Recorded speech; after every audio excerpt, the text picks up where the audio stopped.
만약 조선 최고의 천재가 가장 비참한 곳으로 내몰려 그곳에서 오히려 시대를 뛰어넘는 위대한 사상을 꽃피웠다면 믿으시겠습니까? 21세기를 살고 있는 우리에게도 여전히 유효한 그의 질문들은 200년 전 한 남자의 절규에서 시작되었습니다. 한 개인의 비극적인 삶이 어떻게 역사상 가장 혁신적인 지식의 보고로 변모할 수 있었을까요? 고통 속에서 피어난 위대한 지혜가 오늘날 우리에게 어떤 의미를 주는지 그의 여정을 따라가다 보면 단순한 역사적 사실을 넘어 인간 정신의 위대함과 지식의 진정한 가치를 발견하게 될 겁니다. 경랑의 시대 속에서 좌절하지 않고 오직 백성을 위한 삶을 꿈꾸었던 한 남자의 이야기, 지금부터 함께 만나보시죠. 그는 태어날 때부터 남달랐습니다. 1762년 조선의 한 시골 마을에서 태어난 아이, 정약용은 어린 시절부터 비범한 총명함을 자랑했죠. 호기심 가득한 눈빛으로 세상을 탐색하던 그는 손에 닿는 모든 것을 지식으로 흡수하는 놀라운 재능을 보였습니다. 낡은 책들을 밤새도록 읽고 또 읽으며 때로는 종이 위에 거중기 같은 복잡한 기계의 모형을 스케치하거나 강 위에 놓일 배다리의 구조를 구상하며 미래를 그렸죠. 그의 머릿속은 언제나 새로운 아이디어와 발명품으로 가득 차 있었으니 그야말로 시대를 앞서간 천재의 탄생이었습니다. 젊은 정약용은 그 누구보다도 빛나는 희망을 품고 있었습니다. 20살이 되기 전 과거에 급제하며 당대 최고의 지성으로 인정받았고 곧 조선의 개혁 군주 정조의 눈에 띄게 되죠. 정조는 정약용의 비범한 재능과 백성을 향한 깊은 마음을 한눈에 알아보았습니다. 창덕궁 인정전의 밤은 두 사람의 뜨거운 학문적 논쟁과 개혁에 대한 열정으로 환하게 밝혀지곤 했습니다. 정조는 정약용을 아낌없이 총애하며 그에게 나라의 미래를 설계할 수 있는 기회를 주었죠. 젊은 정약용은 정조의 든든한 지원 아래 백성을 위한 새로운 세상을 꿈꾸며 희망찬 개혁을 추진해 나갔습니다. 그의 앞날은 탄탄대로처럼 보였고 조선의 미래는 그야말로 장밋빛으로 물드는 듯했습니다. 하지만 조선 사회는 겉으로 보이는 평온함과는 달리 거대한 변화의 소용돌이 속으로 빠져들고 있었습니다. 서양에서 건너온 새로운 학문, 바로 서학이 조선의 지식인 사회에 조용히 그러나 강렬하게 스며들고 있었죠.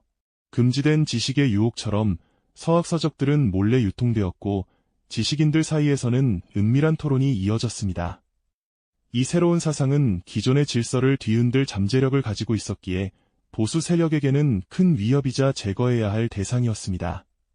정약용 역시 이 새로운 학문에 깊은 관심을 보였고 이는 훗날 그에게 닥쳐올 거대한 시련의 씨앗이 됩니다.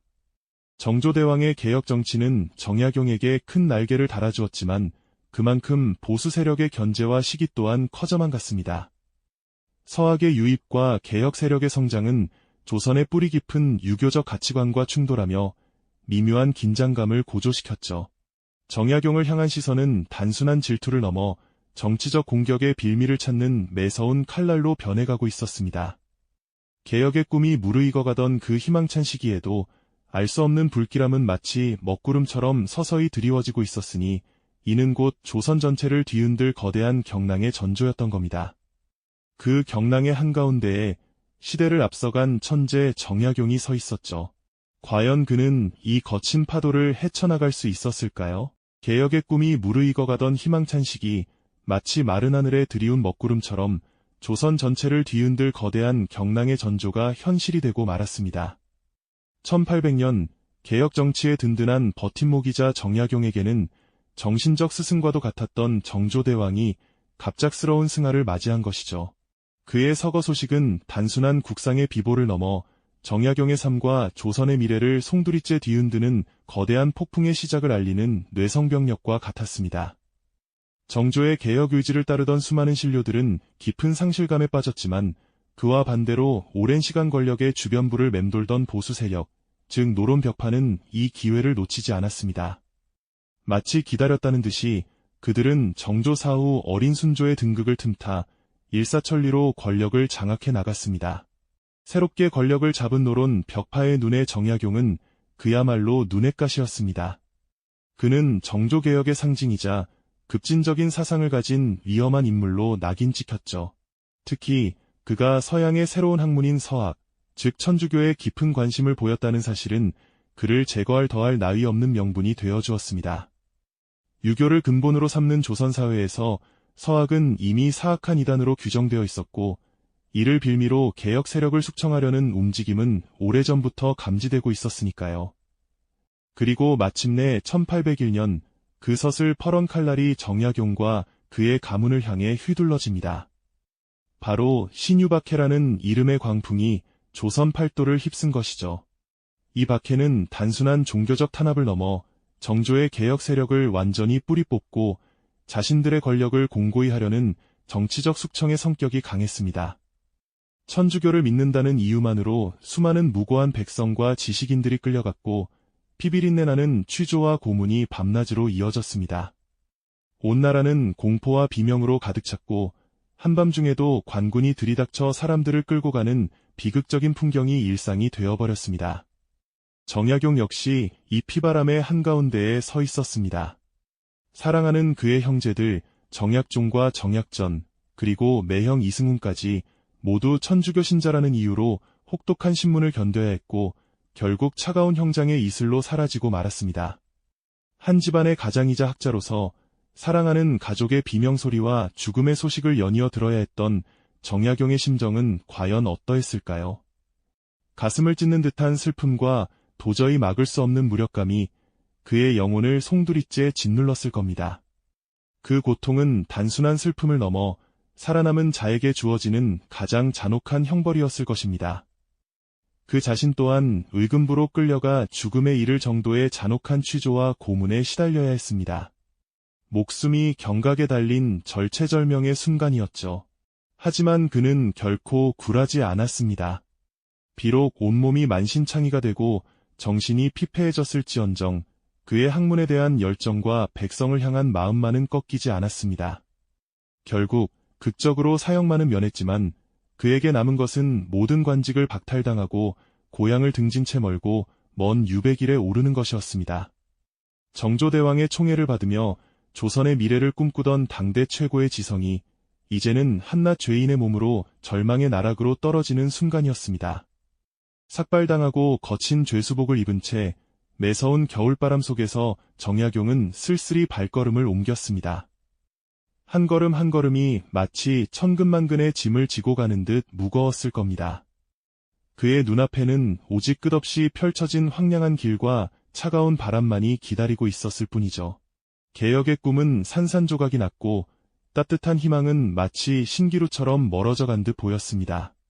그러나 이것이 끝이 아니었습니다.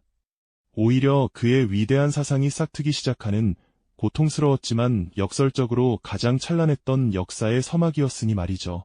이 절망의 땅 강진에서 그는 과연 어떤 희망을 찾아낼 수 있었을까요? 매서운 겨울바람이 살을 내는 듯했던 강진 땅, 그곳에 발을 디딘 정약용 선생의 심정은 어떠했을까요? 모든 것을 잃고 내던져진 절망의 끝에서 그에게 남은 것은 아무것도 없는 듯 보였습니다. 처음 4년 동안은 낡고 허름한 주막집 방 한 칸에 몸을 의탁하며 지냈다고 하죠.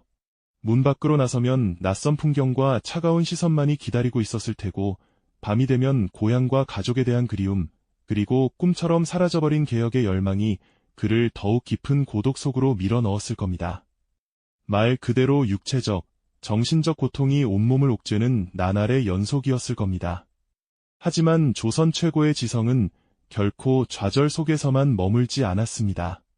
비록 세상은 그를 죄인으로 내몰았지만 그의 눈은 여전히 세상을 향해 열려 있었죠. 낡은 주막집 창밖으로 보이는 것은 다름 아닌 고통받는 백성들의 삶이었습니다. 땀 흘려 농사짓지만 늘 가난에 허덕이는 농부들, 억울한 일을 당해도 하소연할 곳 없는 서민들, 그리고 부패한 관리들의 행포에 신음하는 이들의 모습이 그의 마음을 강하게 흔들었습니다. 바로 그 순간 정약용 선생은 자신의 고통을 넘어 더 큰 아픔을 보듬어야 한다는 깨달음을 얻게 된 것이죠. 그렇게 그는 붓을 다시 들었습니다. 이제 그의 학문은 더 이상 관념적인 이론에 머물지 않았습니다. 눈앞의 현실, 바로 백성들의 삶을 변화시킬 수 있는 실용적인 지식을 향해 나아가기 시작한 겁니다. 강진의 낡은 초가집, 바로 지금의 다산초당에 머물면서 선생은 등잔불 아래 밤을 새워가며 글쓰기에 매진했습니다. 그의 손끝에서 수많은 원고 더미가 쌓여갔고 그 안에는 새로운 세상의 설계도가 차곡차곡 그려지고 있었죠. 고독한 유배지에서의 18년이라는 긴 세월은 역설적으로 그에게 가장 찬란한 지적 투혼의 시간이었습니다. 여기서 선생은 시대를 뛰어넘는 위대한 저작들을 집필하게 됩니다. 백성을 다스리는 목민관이 지녀야 할 자세와 개혁 방안을 담은 목민심서, 형사사건을 처리할 때 죄 없는 백성이 억울하게 죽는 일이 없도록 해야 한다는 간절한 염원이 담긴 흠음신서, 그리고 국가 운영의 근본부터 개혁해야 한다는 혁신적인 제안을 담은 경세유표가 바로 그것입니다. 이 책들은 단순히 이론을 나열한 것이 아니라 그가 직접 보고 느꼈던 백성들의 고통과 그 해결책을 담아낸 귀한 지혜의 보물 창고였던 것이죠. 선생은 단순히 책상에 앉아 글만 쓴 것이 아니었습니다. 강진의 젊은 학자들과 제자들을 가르치고 학문을 논하며 그들에게 새로운 지식과 세상을 바라보는 눈을 열어주었습니다. 고통 속에서도 학문의 불씨를 꺼뜨리지 않고 오히려 주변에 희미한 불꽃을 지펴 올린 겁니다. 폭풍우가 몰아치는 강진 바닷가를 바라보며 깊은 사색에 잠기기도 하고 때로는 제자들과 함께 차를 마시며 미래를 이야기했을 겁니다. 그 모든 시간이 절망을 희망으로 바꾸는 지적 여정의 일부였으니 말입니다. 이처럼 정약용 선생은 유배라는 비극적인 상황 속에서도 오히려 백성을 향한 깊은 애정과 강인한 의지로 시대를 초월하는 위대한 사상을 꽃피웠습니다. 그의 붓끝에서 피어난 지혜는 단순히 한 개인의 기록을 넘어 조선 사회 전체를 밝히는 등불이 되었던 것이죠. 절망의 땅 강진에서 피어난 희망, 그것은 바로 고통 속에서 더욱 빛을 발한 인간 정신의 위대함 그 자체였습니다. 그 위대함은 단순히 유배라는 시간을 견뎌낸 것을 넘어 그 혹독한 세월을 인류의 소중한 지적 자산으로 승화시켰다는 데 있습니다. 정약용 선생은 강진의 낡은 초가집, 다산초당에 앉아 고통받는 백성들의 삶을 매일같이 눈에 담았죠. 그들의 땀방울과 눈물을 보며 어떻게 하면 이들을 더 나은 세상으로 이끌 수 있을까 깊이 고뇌했습니다. 그리고 그 고뇌의 결과로 무려 500여 권에 달하는 방대한 저수를 남기게 됩니다. 이는 한 개인이 평생을 바쳐 이루어낸 놀라운 지적 투혼의 산물이었죠. 선생의 붓끝에서 피어난 글들은 단순한 학문적 유의가 아니었습니다. 그것은 곧 조선 사회의 근본적인 개혁을 향한 열망이자 백성을 향한 뜨거운 애정의 발현이었으니까요. 캄캄한 밤, 등잔불 아래에서 한 글자 한 글자 정성껏 써내려간 그의 원고는 절망 속에서도 희망을 놓지 않으려는 강인한 의지의 기록이었습니다. 어쩌면 그에게 유배는 세상의 번잡함에서 벗어나 오롯이 자신의 사상에 집중할 수 있었던 역설적인 기회가 되었을지도 모릅니다.